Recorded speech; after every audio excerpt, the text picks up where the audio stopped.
Nadakip ang lalaking ito na nagpa-cash out sa isang tindahan sa Makati. Wanted siya sa kasong robbery extortion na nag-ugat ng kinikilan umano ng suspect ang kanyang kabarkada kapalit ng hindi pagpapakalat ng sex video nito at ng kanyang mapapangasawa.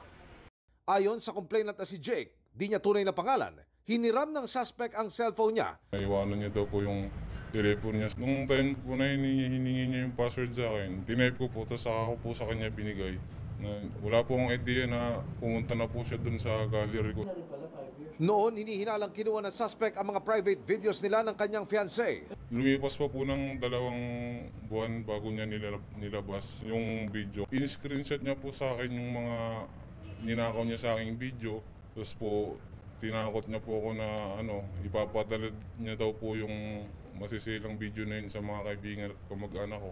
Nakapagpadala ng bayad ang biktima pero ang suspect hingi pa rin daw ng hingi. Sa ginawang surveillance na kumpirmang kabarkada niya ang tumatalo sa kanya. Nung nagpadala ng pera dun sa isang cash-in, cash-out store, dun sa CCTV, nakita yung tattoo. Ipinagharap na ng mga reklamong robbery extortion, swindling, grave threat at iba pang reklamo ang suspect na tumangging magbigay ng pakayag. Hindi po nakakatuwa.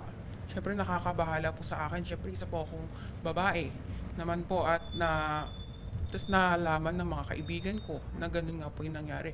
Masakit po sa loob ko kasi hindi ko rin po inaasahan. Gusto ko lang pong panagutan niya yung ginawa niya sa aming panguwalang hiya po.